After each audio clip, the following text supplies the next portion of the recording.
작성하실 때는 작성 원칙이 몇 가지가 있겠죠. 서두에 말씀드렸다시피 논문이라는 건 논리가 있어야 되고 책의 구성 형식, 글쓰기 원칙이 틀에 맞게 작성이 돼야 되는데, 그러기 위해서는 기존 선행연구 논문 주제와 똑같은 주제를 잡아서 독창성과 차별성이 없으면 논문이라고 보기가 어렵습니다.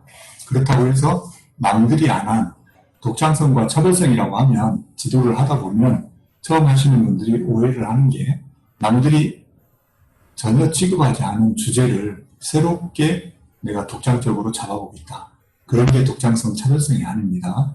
기존 논문에서 학술적 컨트리뷰션이 있게끔 조금 범위를 좁혀서 깊이 있게 탐구를 한다든가 분석을 해본다든가, 아니면 기존의 선행연구에서 좀 다른 관점에서 다각적인 분석을 해서 학술적 의의가 도출되도록 이렇게 하는 것을 독창성과 차별성이라고 생각하시면 되겠습니다.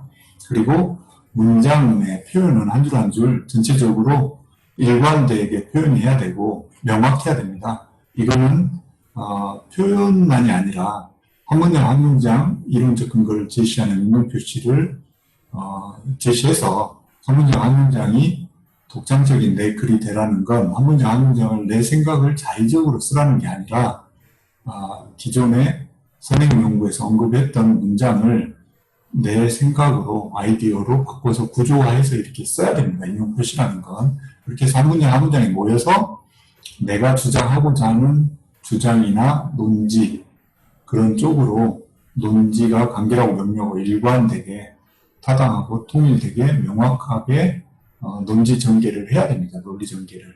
그 논리 전개가 독창적인 글이 되는 거고, 명확하게 내 논지를 전달할 수 있게 일관된 표현을 해야 됩니다. 그리고 이 주장이나 논증에 있어서도 자신의 주관이나 자의적인 의견, 생각, 추측, 그럴 것이다. 특히 처음 하신 분들이 오해하는 부분 중에 가장 큰 많이 있는 부분이, 실무에서 이렇게 경험적으로 했더니 이렇게 될 것이다.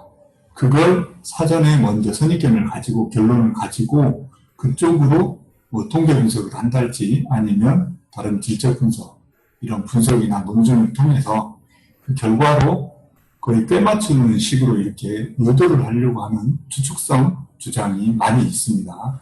그런 것들이 굉장히 위험합니다. 그래서 배제가 돼야 되고, 그 주장을 하는 데 있어서 내 주장에 그 주장이나 어떤 대안 제시, 시사점을 도출할 때도 어떤 타당한 근거가 제시가 돼야 되기 때문에 객관적인 사실에 입각해서 분석을 한다든가, 양적 분석이든 질적 분석이든 이런 분석들이 이제 수반이 돼야 될 겁니다. 설명이 돼야 됩니다. 그리고 논문 구성 말씀드렸듯이 구성이나 체계, 이런 부분이 또 중요합니다. 그래서 구성이나 체계도 하다 보면 서론도, 문제 제기, 연구 필요성, 선행연구 흐름과 연구의 차별성, 의의, 연구 목적, 목적을 위한 범위, 방법, 이 인트로덕션이 전체 논문의 개요를 설명할 수 있도록 구성 체계가 통일이 되고 일관되게 작성이 돼야 됩니다. 그리고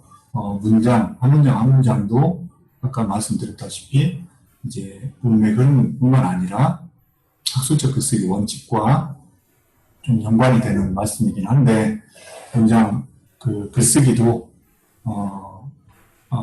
시제, 화법, 그 다음에 한 문장에서 직접하고 간접하고 혼용한다든가, 수동형, 능동형 혼용한다든가, 주어, 수로, 호응 관계가 불일치한다든가, 시제, 화법이 불일치한다든가, 이런 형식적인 부분이 통일돼야 됩니다. 이런 것들이 아카데믹 라이팅, 학술적 글쓰기 원칙에 해당이 됩니다. 그래서 이런 작성 원칙에 의거해서 논문을 작성하셔야 되는 겁니다. 감사합니다.